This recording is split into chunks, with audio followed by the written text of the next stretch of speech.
your guy, Mike Posner. My guy. Well, I say your guy because the text I got from you this past week was Mike Posner's record is a lot. And I'm interested to hear your take on this. A Real Good Kid. This is his third studio album. Everybody knows him from I Took a Pill in Ibiza from 2015. Cooler Than Me was like his real first breakout single back in 2010. So, I mean, we're moving close to a decade with Mike Posner as a pop singer, I guess. I don't know if I'd say star necessarily, but you said this album was a lot. What did you mean by that? Yeah, and he has an interesting career, even apart from my likes or dislikes of his music, just because he's kind of like gone away as a solo artist for moments and just like wrote for other people. Famously wrote Boyfriend for Justin Bieber. And he talks about an album. He's quite a wealthy man, even though he only has a few hits really speak of. But yeah, see, this Real Good Kid, tight 37 minutes or so, largely acoustic listen.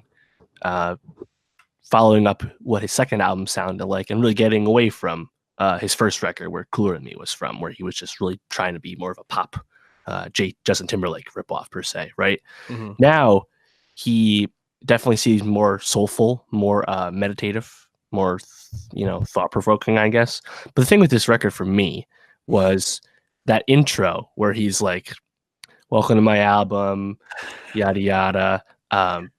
This is meant to be listened straight through. And I'm like, okay, cool, we're good. If you don't have the time, please don't text. Please turn off your phone. Otherwise, come back later.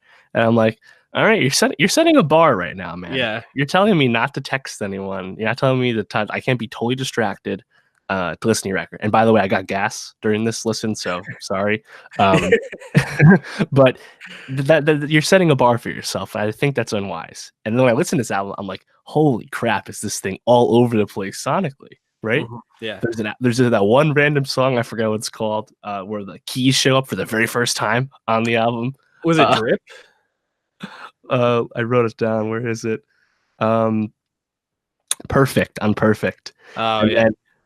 Then, there's times where he's acoustic. There's like one or two times where he distorts his voice. He made a lot of weird choices in terms of sonics. Mm-hmm. And I thought, take that away. That's fine. I don't think anything was bad per se. Just I thought it was quite jarring as something to listen to straight through, which was what he wanted me to do. And then there's that one moment towards the beginning, I believe, where he like talks about he's wealthy, successful, but he still isn't happy. And I'm like, all right, man, that's fine. That's genuine. That's a real thing people go through, but it's not original. Okay. That happens to a lot of famous people that are successful. You got to give us more than just telling us that. And I don't know if he really got there on these other songs. So I just thought he like let me down in terms of like the bar he was setting and what he was trying to tell me. And what he actually yeah. Weird album. I don't say it's bad, but it was weird, man. Yeah, when you said a lot, I kind of went into this being like, this is either going to be like just overproduced or the lyrical content is going to be super like wonky or weird. And I didn't think it was any of that. I actually felt like for my perception of Mike Posner going into this, I felt like, damn, he showed me something here, because I really thought of him as like, all right, he's a pop artist. He's going to drop a song every couple of years that will be a hit, and then he'll kind of fade back into nothingness until he pops back up again. But he actually, I think, took a real chance here, and he really tried to say something. Now, going back to like, is that an original message, what he was trying to say? Not really.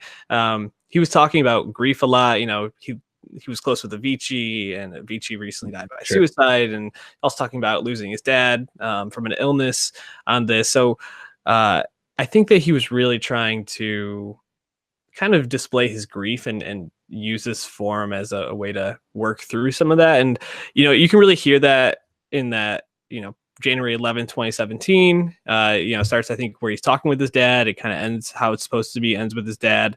Drip, which seems to be the emotional centerpiece of the album. A bit jarring. Probably the most the most emotive I've ever heard Mike Posner on a song is Drip, which was I still don't know if I think it's a good song or not. I'm kind of probably need to listen once or twice more. I don't know if I want to, but I probably will. Um, but there are moments where I think there's some good stuff here, and I give him a lot of credit because I think seeing him as an art, I see him more as an artist now than just a pop machine like I did before. Right. And to that point, like recently, I mean, he had that second record in, I believe, 2016, which showed something of this side, right? But then top of 2017, he released that Mansions project with Black Bear, which was really bad. Yeah. Really, really bad. And I was like, man, that's disappointing because if you remember a few years ago, before that second record come out, when we really hadn't heard much from Mike Posner, he was just doing the writing shit.